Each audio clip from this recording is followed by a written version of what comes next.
अब ये काल भगवान हमारे को यहाँ जब हम मनुष्य शरीर में आ जाते हैं तो हमारे ऊपर ज्यादा सतर्कता बरतता है, हमारे अंदर इतने विकार पैदा कर दिए, फिर इतनी हमारे को यहाँ सुविधाएं की चाह बना दी। एक कोठी बन जाए नहीं सब्र होता, नहीं संतुष्टि होती, दूसरी ओर बनाता हूँ, दूसरी भी बन जाती है। एक शहर में बहुत अच्छा प्लाट मिलता है, इतने लाख रुपए का, 50 लाख रुपए का, कुछ दिनों में 1 करोड़ का हो जाएगा, वो ले लेता है। इसको यहीं के जोड़ तोड़ में अपना जीवन बर्बाद करवा के फिर कहता अब तू गधा बन चल, 84 लाख योनियों में उसको लो में डाल देता है। फिर वो निश्चिंत हो जाता। जो प्राणी 84 लाख योनियों के चक्कर में पड़ गया, इतने पाप इकट्ठे करवा देता है कि 84 लाख योनियां भोग कर इसको कभी फिर मनुष्य शरीर मिलेगा। और 84 लाख योनियों को भोगने के बाद जब मानव शरीर मिलता है तो ये प्राणी शीघ्र सी भक्ति ग्रहण नहीं करता। एक भक्त ने प्रश्न किया कि भगवान ने यूं श्राप क्यों दे दिया इसको। भगवान तो जानी जान थे, कबीर परमात्मा तो सर्वज्ञ हैं, सर्वशक्तिमान हैं, वो तो जानते थे कि इसको ये श्राप क्यों दे दिया कि वे तो 1 लाख मानव शरीरधारी जीव खाएगा, 1.25 लाख उत्पन्न करेगा। ये श्राप ना देते। प्रथम तो परमात्मा की लीला को हम नहीं समझ सकते, क्योंकि हमारी बुद्धि एक जीव की है, और जीव जितनी सोच सकता हमारी सोच उतनी, इतने प्रश्न उत्तर हम कर सकते हैं। अगर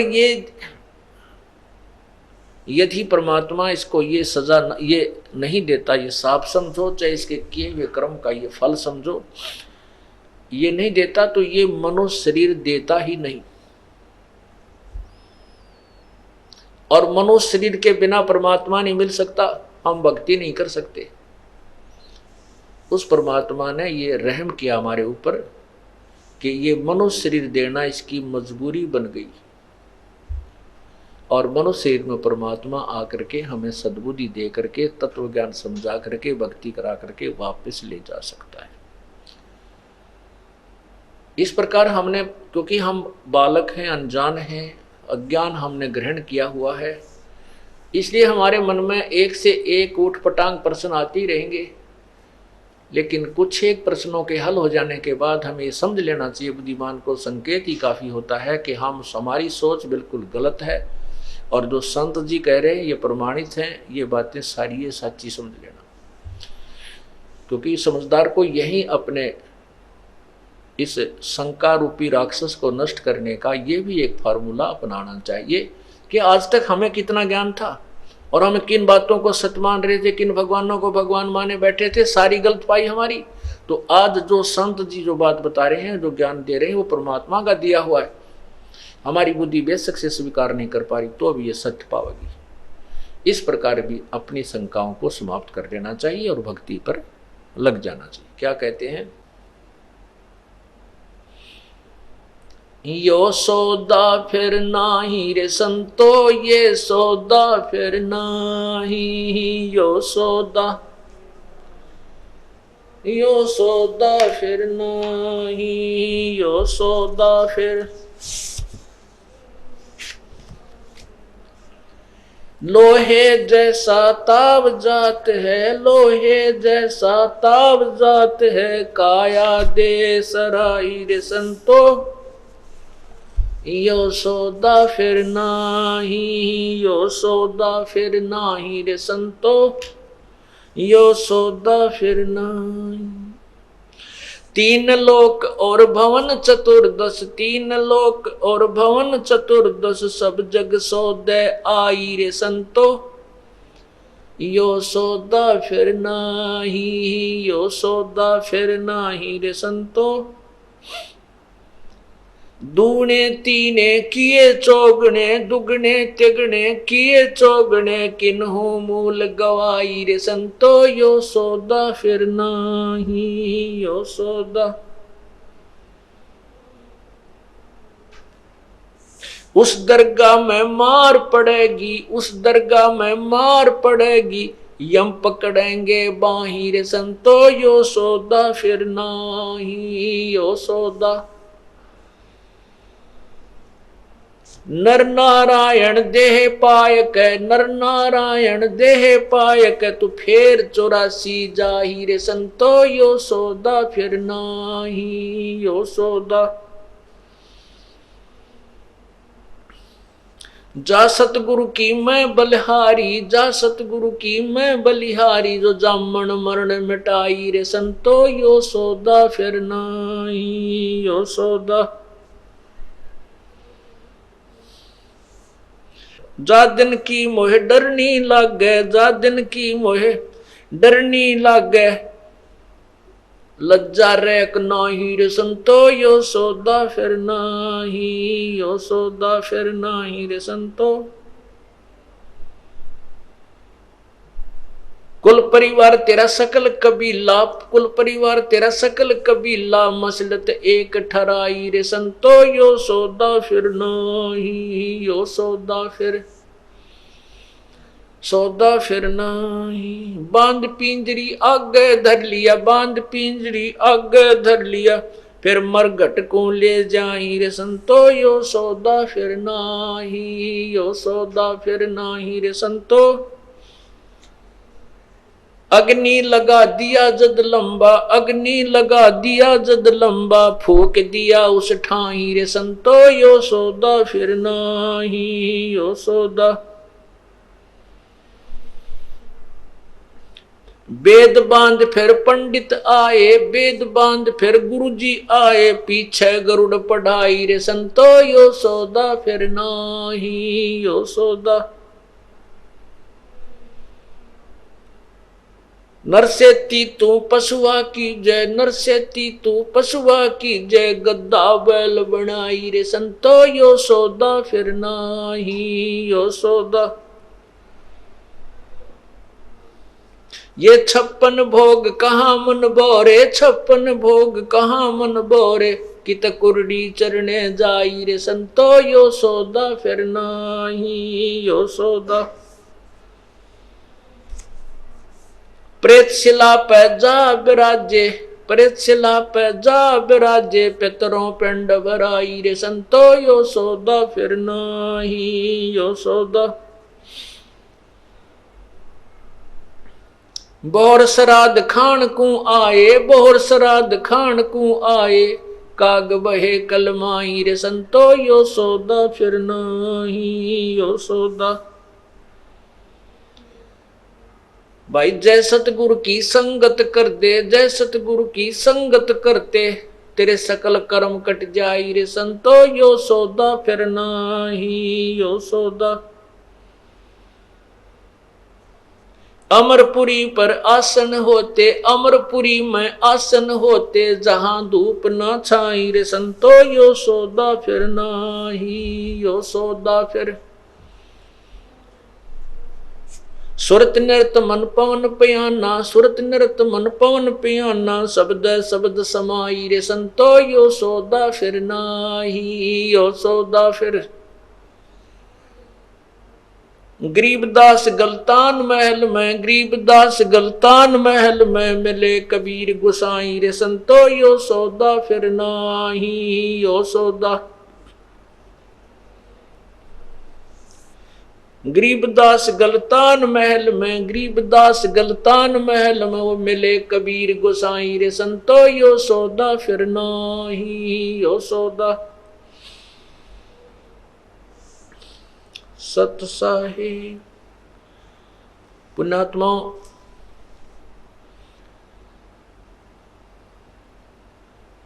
सत्संग एक ऐसा सथल होता है, ऐसा ये कॉमन प्लेस है, इसमें प्रथम कक्षा से लेकर के और अंतिम क्लास तक के पढ़ाई यही सामूहिक रूप से पढ़ाई जाती है। और इसमें पहली क्लास यानी प्रथम बार जो बच्चे आए हैं परमात्मा की, जो पुण्यात्मा आई है, उनको भी ज्ञान देना है, इस मार्ग पर को समझाना है। उनके लिए ये प्रथम ज्ञान जो है, इस शब्द के अंदर जो प्रथम क्लास में आते हैं उनको ज्ञान है, और साथ में जो चाहे अंतिम कक्षा में भी पढ़ रहे हैं उनके लिए भी ये एक विशेष प्रेरणात्मक है।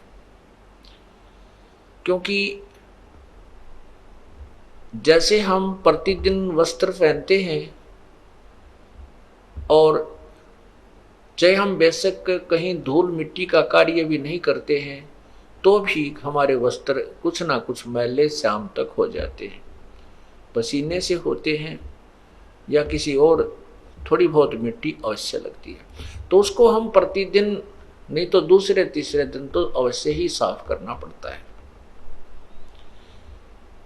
इसी प्रकार हमारे अंतःकरण के अंदर संसारिक व्यवहारिक बातों का कुछ मैल जमता रहता है। उनको साफ करने के लिए सत्संग रूपी सरोवर में और इस ज्ञान रूपी जो सिमरन रूपी जो साबुन इसमें लगता है, इन दोनों के योग से ये मैल आत्मा का अंतःकरण का प्रतिदिन होने वाला भी साफ करना पड़ता है। तो इसलिए ये जो ज्ञान है, ये शब्द आपको सुनाया गया है, इसको अब विस्तृत ढंग से आपके सामने इसका सॉल्यूशन करते हैं, समझाते हैं। ये सौदा फिर नाही संतो यो सौदा फिर नाही। कहते हैं आगे गए ना बावड़े, आगे गए ना बावड़े, बावड़े माने वापस नहीं आए इस घर में जिसमें आपके माता पिता या छोटा भाई बहन कोई भी किसी कारण से पति पत्नी की मृत्यु हो जाती है, वो लौट कर आपसे नहीं मिलते इस घर में, इस जीवन में। और जो शेष बचे हैं वो भी चले जाएंगे। आगे गए न बावड़े, रहते भी सब जाही, और बिन साहेब की बंदगी की ठौर ठिकाना नहीं। जैसे आपने सुबह के सत्संग में सुना था,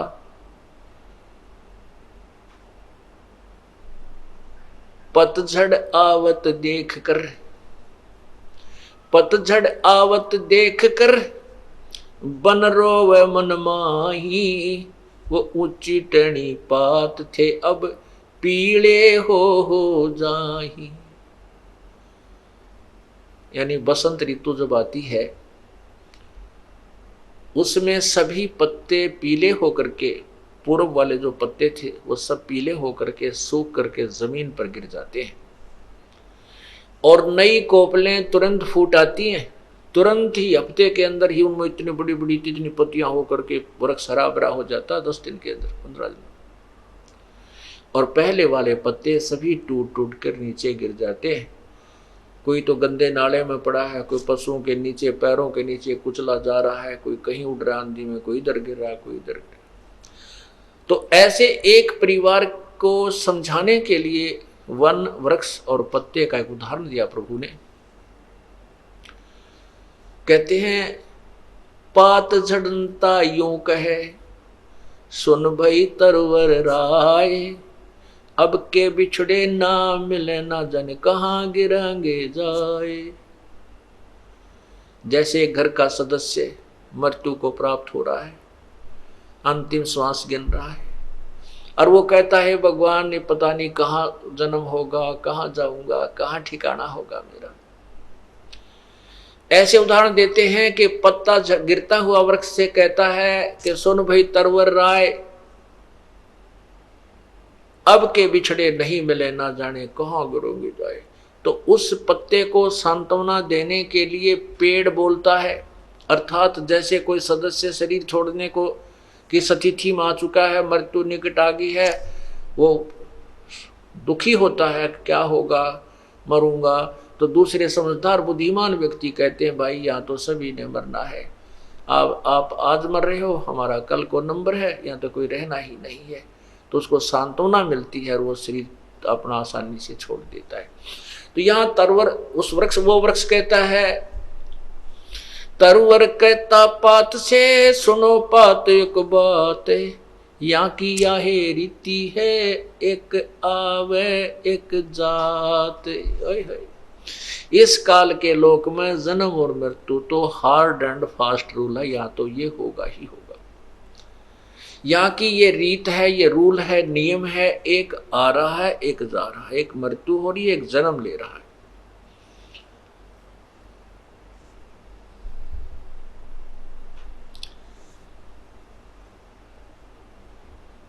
बेटा जाया खुशी हुई, पुत्र उत्पन्न हो गया, और थाली बजाया करते हैं राजा लोग, तो बैंड बाजे बनाकर बजा बजू का खुशी प्रकट करते हैं, गुद्दा गुद गुद्दा गुद, सब खुशी मनाते हैं भाई राजा का लड़का हुआ है। सारे शहर में खूब गाने बजाने होते हैं। और गरीब व्यक्ति का लड़का हो जाता तो अपनी थाली का डंडे मार कर अपनी खुशी प्रकट करा करता था। पड़ोसियों को पता हो जाता है भाई उनके कोई भाई बच्चा होने वाला था तो लड़का हो गया है। परमात्मा कहते हैं कि इन अज्ञानी लोगों ने, ऋषियों ने, महर्षियों ने हमारे को इतना मूर्ख बना रखा था कि जिसका लड़का नहीं है उस व्यक्ति का मोक्ष नहीं। और लड़के की कहाँ आवश्यकता पड़ती है? श्राद्ध निकालने में। लड़के की आवश्यकता पड़ती है अंतिम संस्कार करने में। इसलिए पुत्र नहीं है तो उसकी गति नहीं। बहुत तेरा गजब हुई।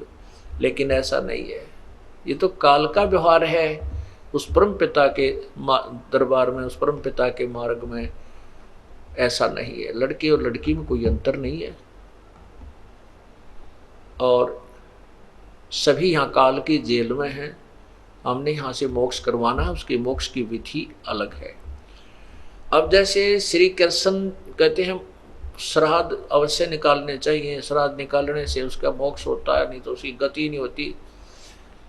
अब श्री कृष्ण जी के सामने सारे यादव मर गए, बेटा वीर, बेटे वीर, पोते वीर, पोते वीर, सारे मर गए और कृष्ण जी भी मर गया। उनकी किसने श्राद्ध निकाले? भाई घर वाले नहीं काटे तो उनका श्राद्ध नहीं माना जाता। बेटे बिना श्राद्ध नहीं होता तो किसने किया फिर उनका? वो तो रह गए मोक्ष के बिना। तो इस प्रकार पुण्यात्माओं ये हमें भ्रमित किया हुआ था। तो अब हम उसी विषय पर चलते हैं। बेटा जाया खुशी हुई, बहुत बजाए थाल, ये तो आना जाना लगा हुआ है ज्यों कीड़ी का नाल। साथी हमारे चले गए, हम भी चालन हारे, कोई कागज में बाकी रह रही, तात लगी है वारे। हमारे साथी चले गए, किसी की पत्नी गई, किसी का भाई गया, मृत्यु होगी।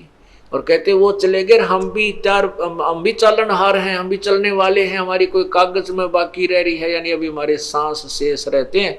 जिस दिन वो पूरे हो गए उसी दिन अपनी भी कड़च हो जाएगी। चलो भाई, इसलिए क्या कहा जाता है, यो सौदा फिर नाही रे संतो, यो सौदा फिर नाही। ये सौदा, ये मानुष जीवन, और इस मनुष्य जीवन के अंदर हमारे को, इस मनुष्य जीवन के अंदर हमारे को तत्व ज्ञान प्राप्ति और पूर्ण संत की प्राप्ति, पूर्ण भगवान का मार्ग मिल गया। और फिर भी हम भक्ति नहीं करते हैं तो हमारे जैसा नालायक नहीं। फिर हम इस काल के जाल में अगर रह गए, इन सुविधाओं को हम सुख मान बैठते हैं, तो फिर हमने कुछ नहीं समझा, ना ज्ञान सुना। अब क्या बताते हैं कि ये सौदा फिर ना ही संतो, ये मनुष्य जीवन का प्राप्ति होना बार बार नहीं होता। ये बहुत ही पुण्य कर्मों के संयोग से मानव शरीर मिलता है। और भी ज्यादा पुण्यकर्मी प्राणी जिनका अब इस समय में जन्म है। अब ये तत्व ज्ञान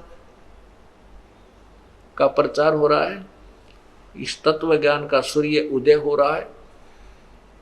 अब इस समय में ये एक भक्ति काल बोलते हैं इसको, भक्ति काल, भक्ति समय, और ये बहुत समय तक चलेगा।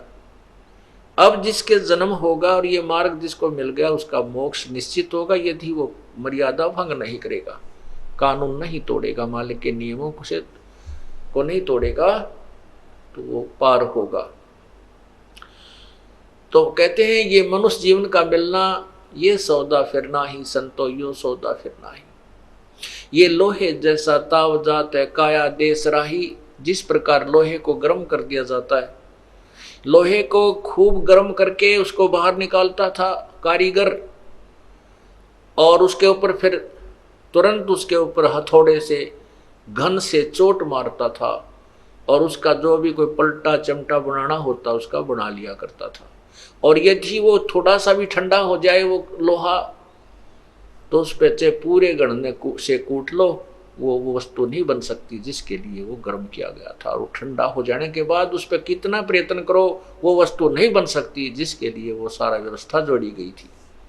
थोड़े से भी ताव में कमी आ जाने से वो वस्तु नहीं बन पाती।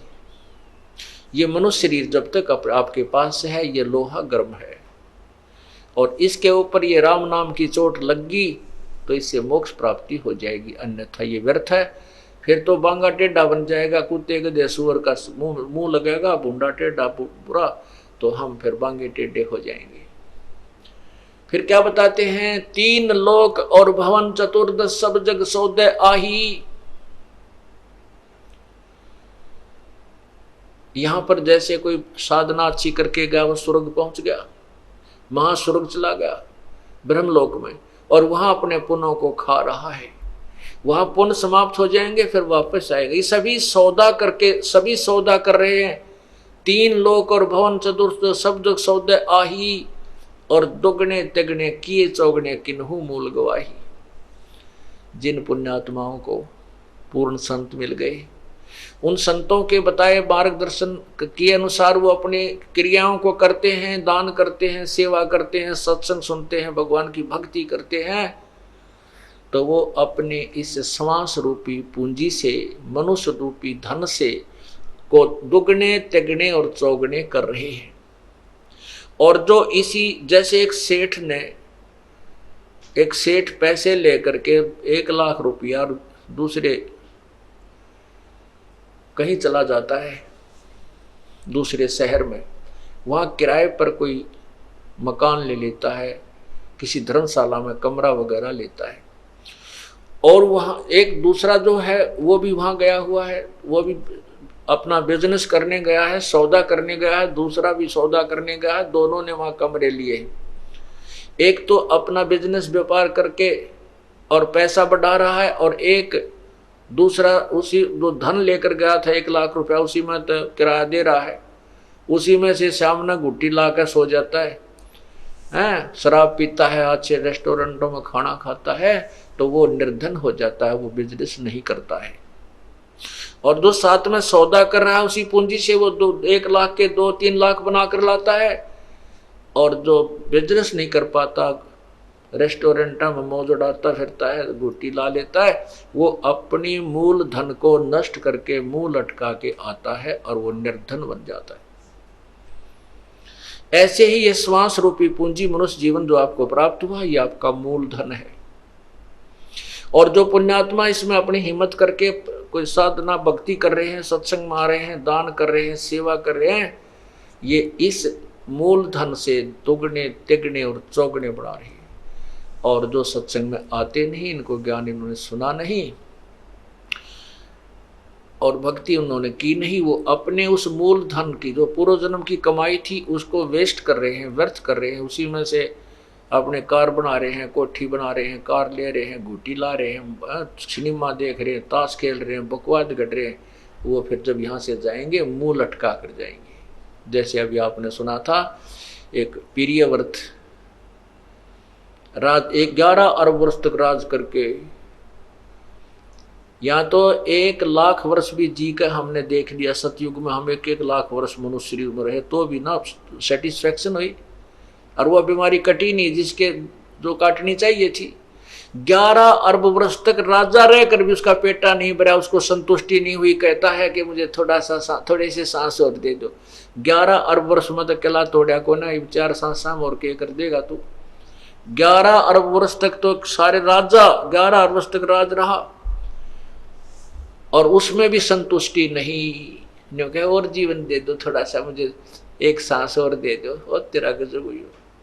तो यहाँ परमात्मा कहते हैं, सतगुरु मिले तो इच्छा मेट पद मिल पदे समाना, और चल हंसा उस लोक बठाऊं जो आज अमर स्थाना।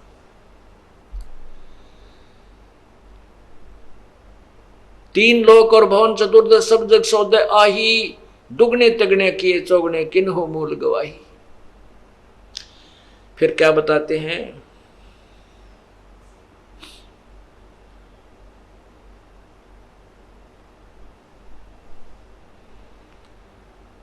उस दरगाह में मार पड़ेगी, जम पकड़ेंगे बाही। उस पर धर्मराज के दरबार में यम के दूत, जो यहाँ पर कोई सारी पृथ्वी का राजा है जिसने भक्ति नहीं की, वो अपना पिछले जन्म का जीवन ही व्यर्थ किया, उसने वही मलाई खाई है। और वहां ले जा करके बाजू पकड़ कर ले जाते हैं और वहां खड़ा कर देते हैं धर्मराज के सामने। उस दरगाह में मार पड़ेगी, जम पकड़ेंगे बाही, और वह दिन की मोह डर नहीं लागे, लज्जा रह कनाई।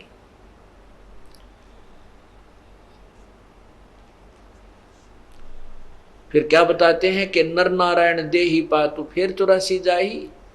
इतना सुंदर शरीर भगवान ने अपने जैसा शरीर आपको दिया है। नर का जो शरीर है नारायण जैसा है, परमात्मा अपने ही जैसा है, अपने ही उनिहार है, अपना सृजनहार, हमरे ही उनिहार है, हमारा सृजनहार, हमारे ही उनिहार, हमारे ही जैसा, हमारे जैसा मनुष्य जैसा शरीर का। लेकिन उनके शरीर के मटेरियल में अंतर है, हमारे में उनके शरीर में मटेरियल में अंतर है। उस परमात्मा का शरीर वो काया ऐसनाविरम 5 तत्व से बनी काया प्रभु की नहीं है, हमारी 5 तत्व से बनी है। जैसे एक सोने की मूर्ति हो, एक मिट्टी की, हम मिट्टी की मूर्ति है, प्रभु सोने का शरीर युक्त है। उनका शरीर समझो इतना तेज एक नूरी तत्व से बना है।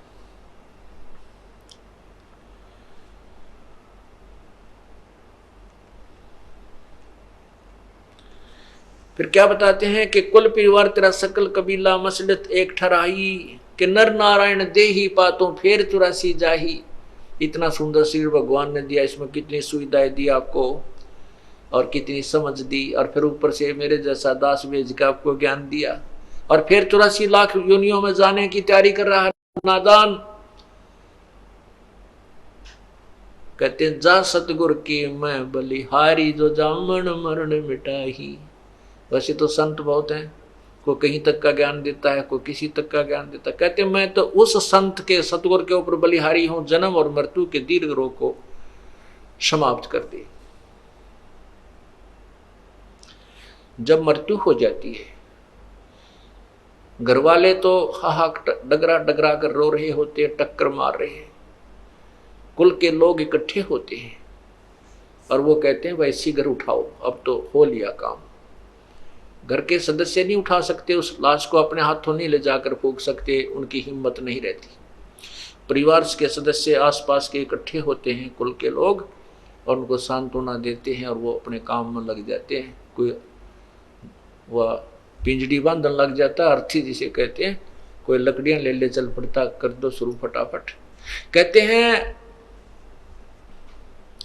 कुल परिवार तेरा सकल कबीला मसलत एक सलाह की एक ठहराई, और बांध पिंजरी आगे धर लिया मरघट में ले जाए।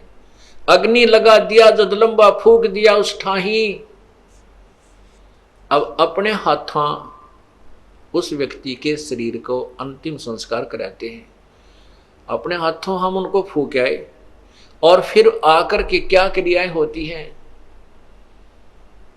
अग्नि लगा दिया जद लंबा फूक दिया उस ठाही, और वेद यानी ये पुस्तक लेकर कथा करने के लिए फिर गुरुजी आए, गरुड़ पुराण लेकर के। गरुड़ पुराण लेकर के गुरुजी आए और पीछे गरुड़ पढ़ाई।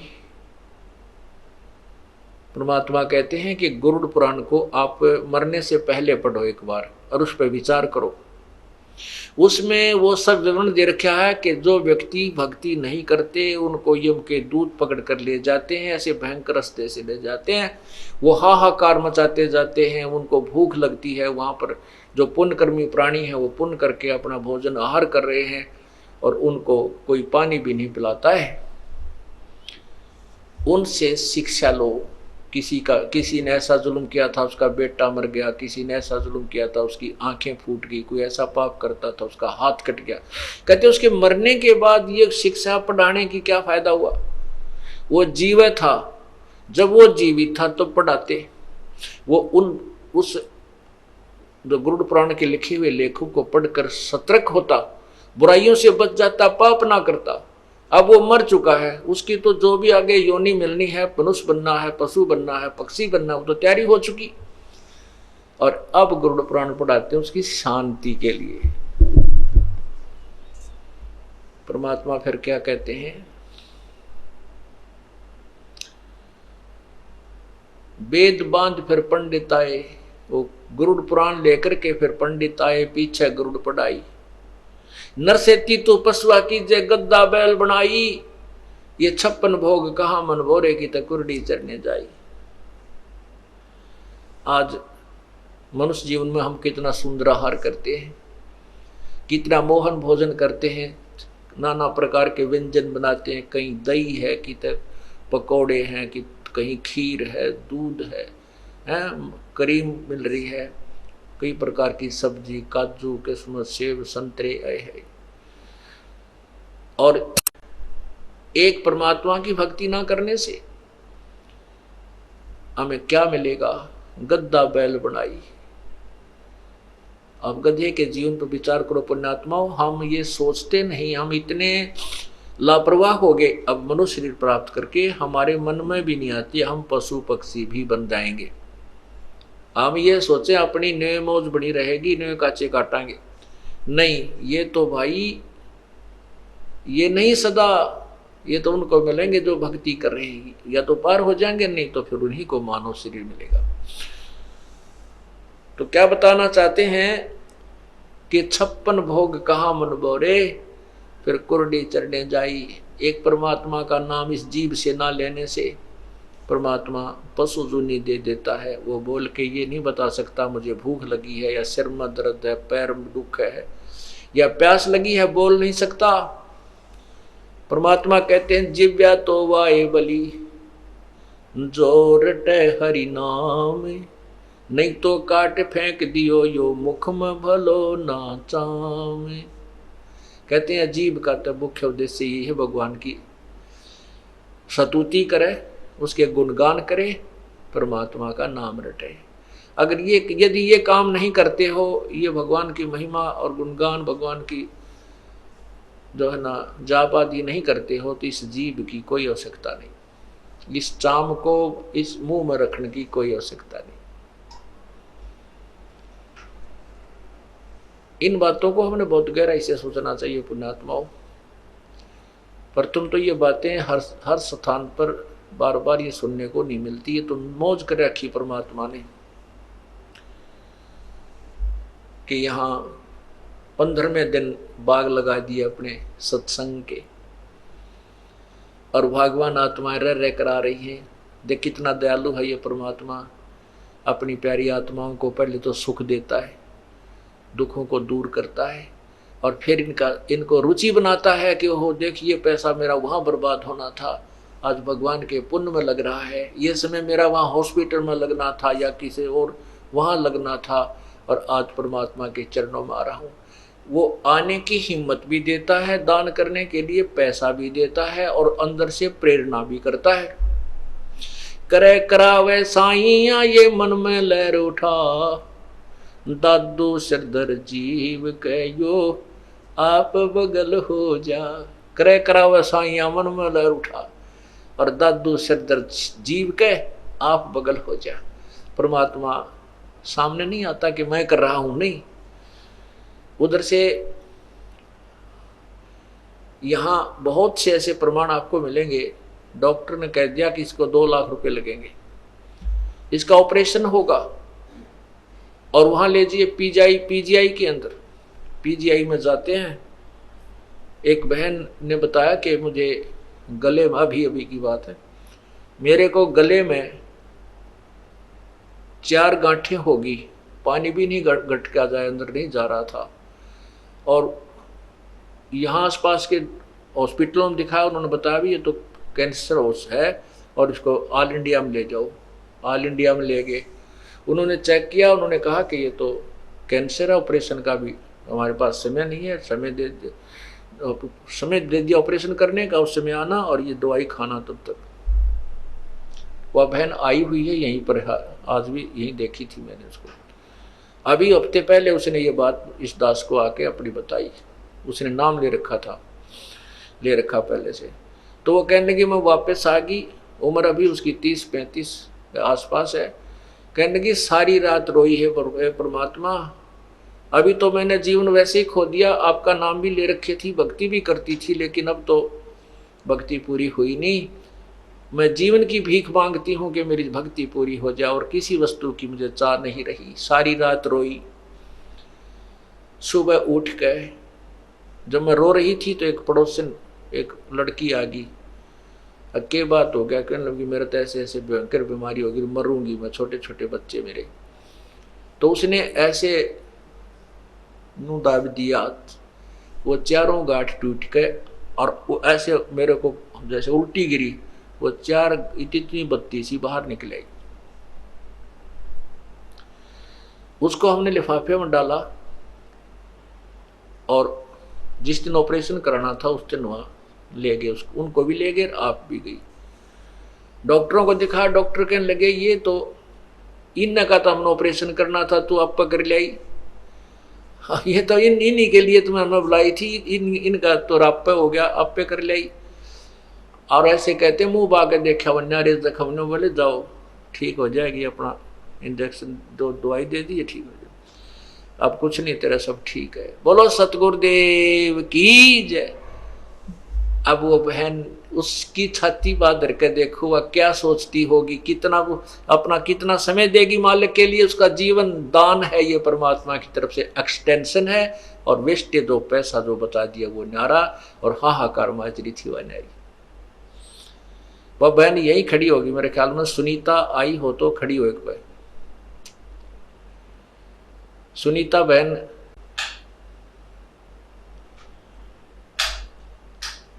वो चली गई होगी फिर।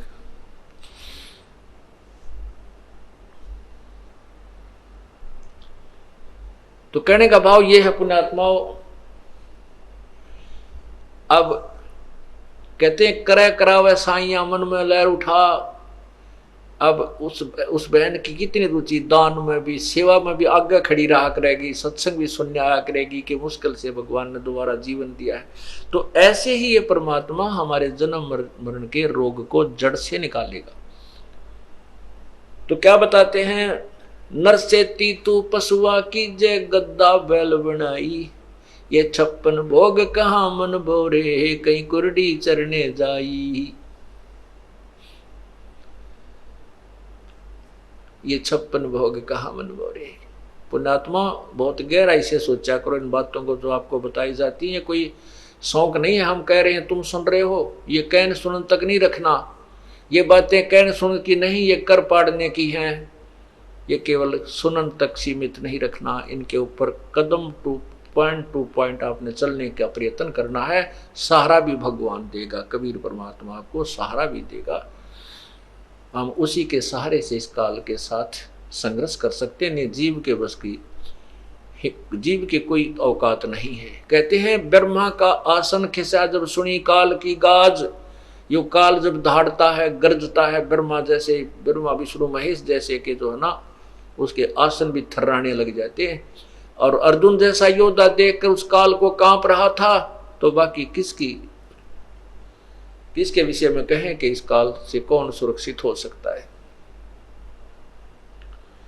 ये तो कबीर परमात्मा के सामने इस काल की दाल नहीं गलती, नहीं तो 21 ब्रह्मांड में ये सब के ऊपर प्रभु है। केवल कबीर परमात्मा के सामने ये नतमस्तक हो जाता है। उसकी चर्चा के जहां चलते वहां आसपास भी नहीं रहता ये।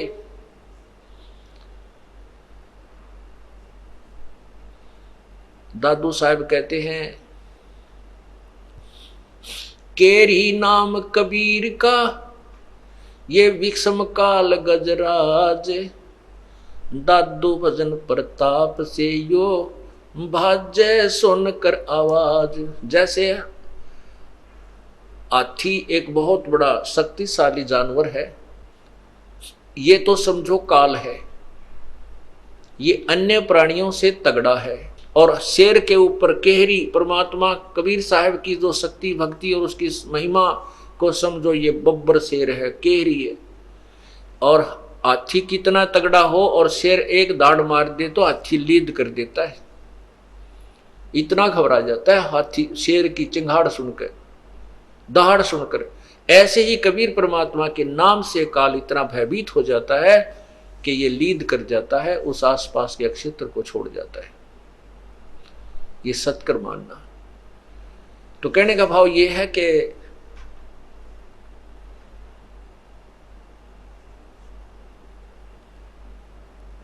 नर से तीतु पशुआ कीजे गद्दा बैल बनाई, ये 56 भोग कहां मन बोरे की तो कुरडी चरने जाए।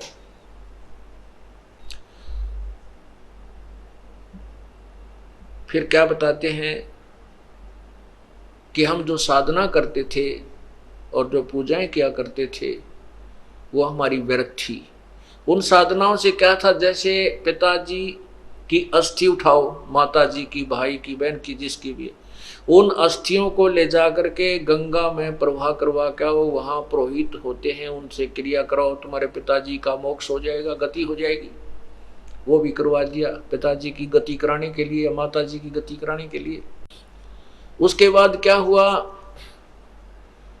कि अब इसके जो है ना श्राद्ध निकालो,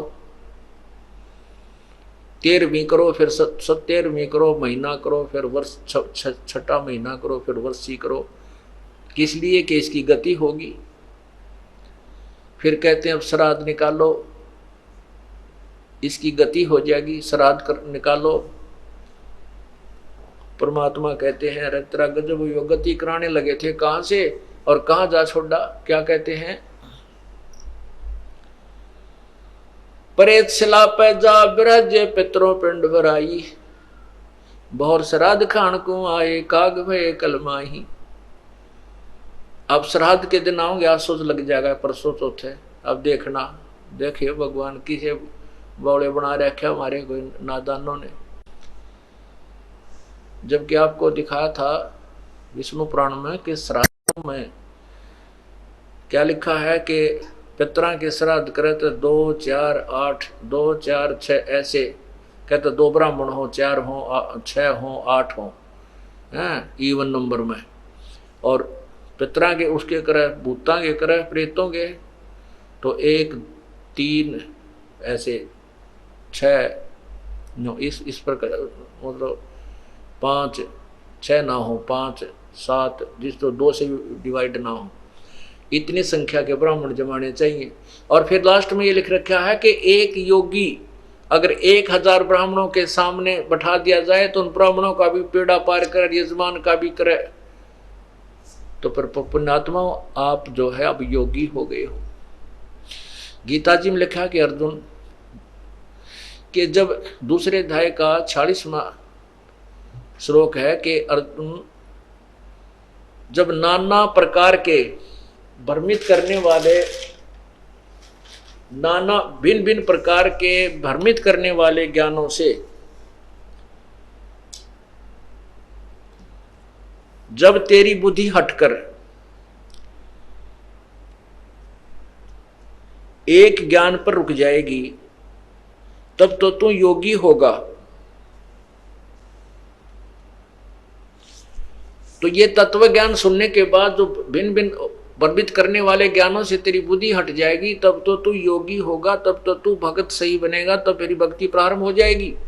तो यहाँ लिखा है कि कोई योगी 1000 ब्राह्मणों के सामने एक योगी यानी तत्वदर्शी संत से प्राप्त नाम प्राप्त प्राणी उनको उनके सामने ला दिया जाए तो उन ब्राह्मणा का भी उद्धार करे, यजमान का भी, क्योंकि वो ज्ञान सुनाएगा, परमात्मा की यथार्थ कथा सुनाएगा, उस सच्चा ज्ञान बताएगा और परम संत के पास ले जाकर पूरे परिवार का भी और उन ब्राह्मणों का भी कल्याण करवाएगा, उनको ज्ञान समझाएगा, उनका बेड़ा पार करवा देगा। तो हम क्यों ना वो काम करें जो जिनसे हम अपने पितरों की मोक्ष चाहते हैं, उनसे वो मोक्ष भी ना होता उनका। अब देखो क्या होता है, क्या बताते हैं, अरे भोली सी दुनिया सतगुरु बिन कैसे सरिया, रे भोली सी दुनिया सतगुरु बिन कैसे सरिया। अपने लला के बाल उतरवावे देखो कैंची ना लग जइया। एक बकरी का बच्चा लेके उसका गला कटैया, रे भोली सी दुनिया सतगुरु बिन कैसे सरिया। कहते हैं एक बुढ़िया जाया करे गुड़गांव माड़ी पर या अपने इष्ट स्थान पर जिसकी पूजा है कि लड़के या लड़की के बाल उतरवा काने, पहले जो बच्चा जन्म होता है वो सूचे बाल भगवान का चढ़ाने उस धाम पर चढ़ा कर आएंगे। और वहां जाते हैं, बुढ़िया अपनी पुत्र वधू को साथ ले जाती है और साथ में पोता या पोती होती है। वह नाई बैठा होता है उस इष्ट धाम में बाल तारनिया काटनिया। तो बुढ़िया कहती है अपने उस नाई को कि भाई नाई के देख पोता या पोती जो भी है मेरे बेटे या बेटी का कच्चा सिर से भाई सहज सहज कदे कैंची लाग जाए, देख रहे सहज सहज बाल काटिए। और फिर वहां मूर्ख बना रखा है उन अनजान लोगों ने, पुजारियों ने और गुरुओं ने कि माता के एक बकरा चढ़ा तेरा बेटा बेटी सुखी रहेगा। अरे तेरा गजब भैया, अपने बच्चे की जीवन की सुरक्षा के लिए और दूसरे के जीवन को लेकर के वहां कटवा रही है। और अपने बच्चे को तो इतना प्यारा लगे, इतना कैची लगने का भी डर, और एक बकरी का बच्चा लेकर उसका गला कटवा दिया, उसको भेंट चढ़ा दिया उन मूर्खों के कहने से वहां पत्थर की बनाई हुई मूर्ति पर।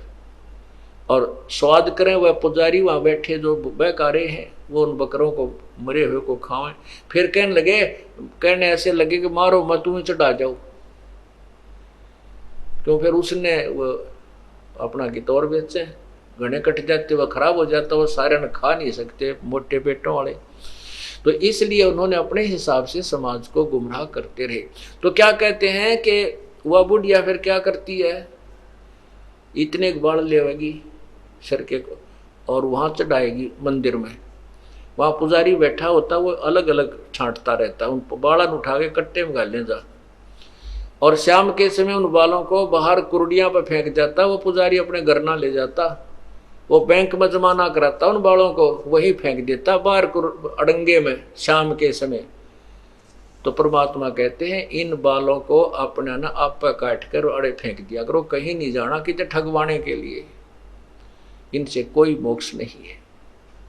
कहते हैं रे बोली सी दुनिया सतगुरु बिन कैसे सरिया, अपने लला के बाल उतरवावे देखे चीना लग जइया, और एक बकरी का बच्चा लेके उसका गला कट गया। रे बोली सी दुनिया, ये तो पाप इकट्ठा कर लिया, पुण्य कहां।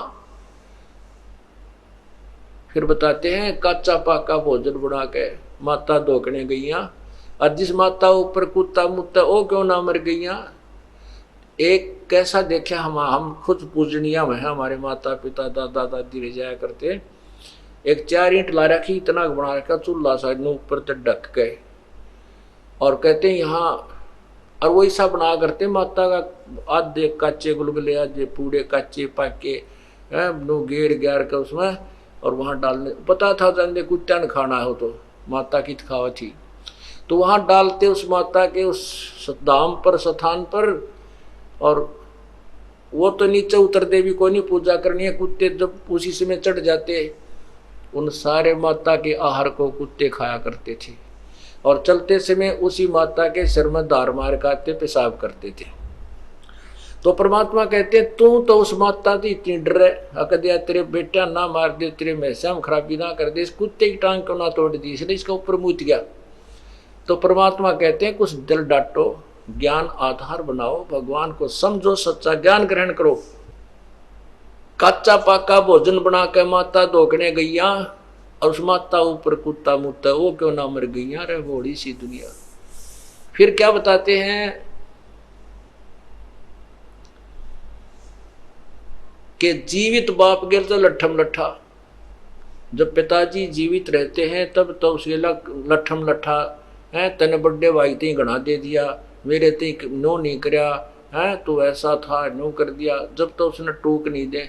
और मरे पाछा उसका अंतिम संस्कार उसी गति कराने के लिए डरते बहकाए हुए कहते वहां फिर गंगा पे लेकर उसकी अस्थि बहाने जाते हो। जीवित बाप के लट्ठम लट्ठा मुए गंग पुचैया, और जब आवे आसुज का महीना वो कौआ बाप बनाइया। रहे बड़ी सी दुनिया, और तेरा गजब हो। अब आसुज में देखना इनके सांग श्राद्ध निकालनिया के, पंडित जी ने कहेगा कि इसमें जो खाना है कुछ ऊपर रख दो ऊपर, और कौवा भोग लगा गया तो तेरे पिताजी को भोग लग गया। हो सकता है तेरे माता या पिता कौवा बन गए हो और वो खाने आ गए हो। कहाँ से मोक्ष कराने लगे थे? अस्थि गंगा में डाल का मोक्ष करा हो जाएगी, फिर 13वीं करो मोक्ष हो जाएगा, फिर 6ठा महीना करो, छठा करो, 82 करो, मोक्ष हो जाएगी, फिर श्राद्ध निकालो मोक्ष। श्राद्धों में वो कौवा बाप बना दिया, वो कौवे को बाप बना दिया कि तेरा हो सकता माता पिता कौवा बनकर आगे हो, इनको भोग लग जाएगा। ओए होए, क्या कहते, जय सतगुरु की संगत करते तेरे सकल कर्म कट जाई, अमरपुरी पर आसन होते जहां धूप ना छाई। यदि सतगुरु सच्चे संत की, तत्वदर्शी संत की संगत करते, ये सब झंझट मिट जाते, सब पाप कट जाते, सब कर्म कट जाते, और सतलोक में तुझे ये स्थान मिल जाता, तेरा पूर्ण मोक्ष हो जाता। बोलो सतगुरुदेव की जय। सत साहिब। आपको एक चमत्कार दिखाते हैं, परमात्मा का सुनाते हैं। अभी चौथा दिन है। एक जो आपने पहले आपको बताया था कि कोल्हापुर के अंदर एक भक्त है हमारे, पूरा परिवार परमात्मा का नाम लिए हुए है, तो उसमें पीछे आपको बताया था कि वो पूरा परिवार उपदेश लिए हुए हमारा, और वो एक सीडी बना रखी है, दास ने सीडी, वीडियो सीडी में भर रखा है, नित्यनेम सुबह का। तो वो वीडियो सीडी लगा करके और टीवी में चला करके पूरा परिवार सत्संग सुबह का नित्यनेम किया करता है। तो वो बता रहे थे कि हम शाम जब पिछले 8 श्लोक रह जाते हैं, गैबी ख्याल विशाल सतगुरु अचल दिगंबर थीर है, भक्ति हेत आन काया धरे आए अवगत सत कबीर है। तो वो जब शुरू होता हम खड़े हो जाते हैं और आदर सत्कार से ये सोचते हैं कबीर परमात्मा सतलोक से आते हैं तभी जीवों का कल्याण करते हैं। कहते हैं हम इतना सुन ही रहे थे, उसी समय इस दास का जो उसमें टीवी पर जो सीडी में चल रहा था ये चलचित्र, उसके ऊपर कबीर परमात्मा का चेहरा आकर के स्थापित हो गया। इतना आपको फोटो दिखाया था, अभी दिखाते। तो उसमें इस दास के चेहरे पर परमात्मा का चेहरा टीवी में आकर के ऐसे चिपक गया। ये तो कंप्यूटर से भी जो है ना मिक्सर से जाकर के बनता है, और वहां टीवी के अंदर परमात्मा सीडी के अंदर बना दिया। तो कहते हैं हमारी आंखों में पानी आ रहा है, हम थर थर कांप रहे हैं, और 25 मिनट तक बहुत देर तक रहा, और उसके फोटो लिए उन्होंने, परमात्मा को पकड़ा, कैमरे में बंद किया, और फिर कहते हैं हमने ही उसको ऑफ कर दिया, नहीं तो वो मालिक का न्यू चेहरा बना रहा। अब इसी प्रकार अभी चौथा दिन है,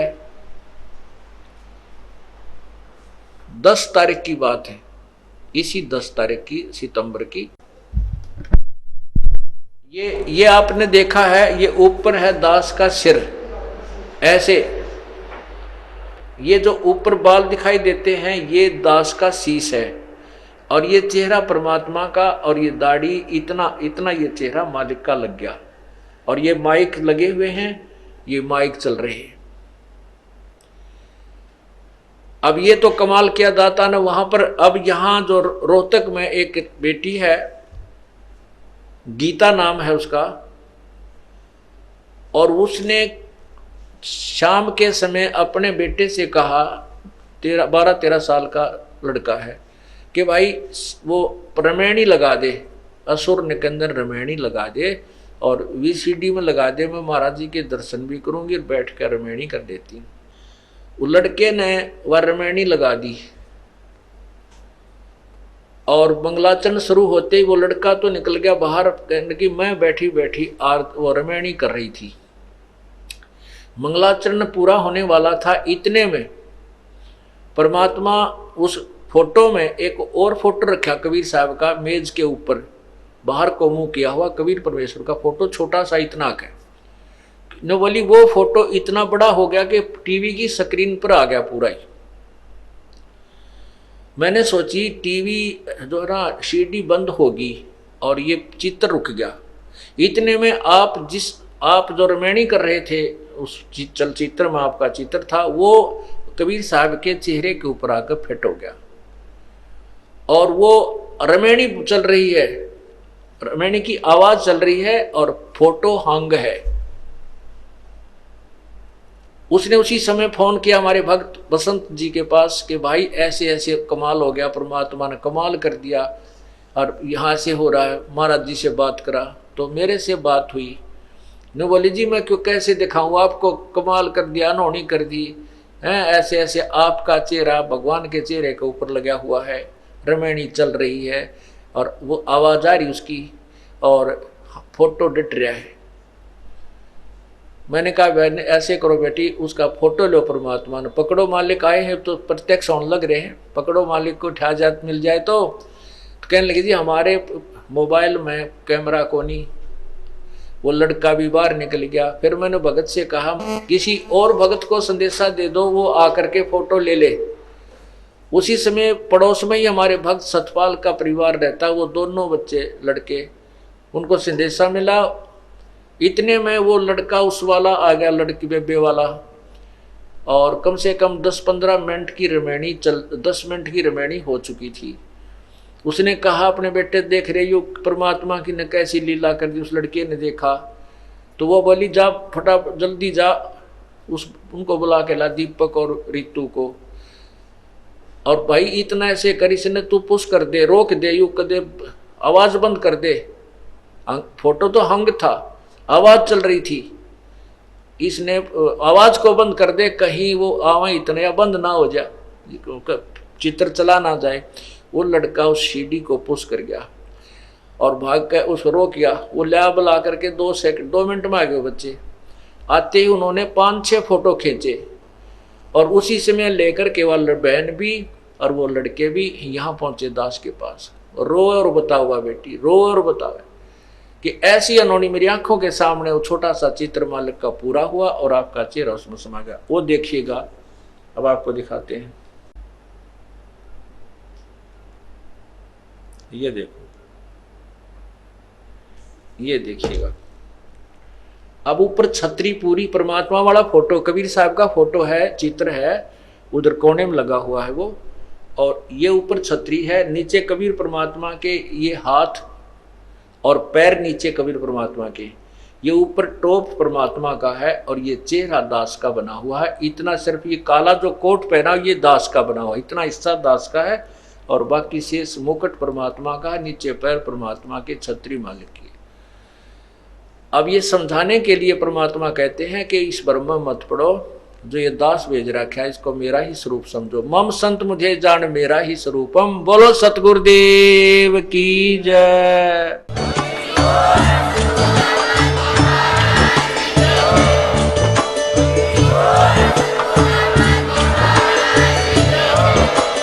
आप सुन रहे थे जगत गुरु तत्वदर्शी संत रामपाल जी महाराज जी के मंगल प्रवचन। अधिक जानकारी के लिए विजिट कीजिए हमारी वेबसाइट www.jagatgururampalji.org। संत रामपाल जी महाराज जी के शुभ आशीर्वाद से पूरे विश्व भर में 500 से भी ज्यादा नाम दीक्षा केंद्र हैं, जिन पर संत रामपाल जी महाराज जी द्वारा ऑनलाइन निशुल्क नाम दीक्षा दी जा रही है। अपने नजदीकी नाम दीक्षा केंद्र का पता करने के लिए संपर्क करें 8222880541।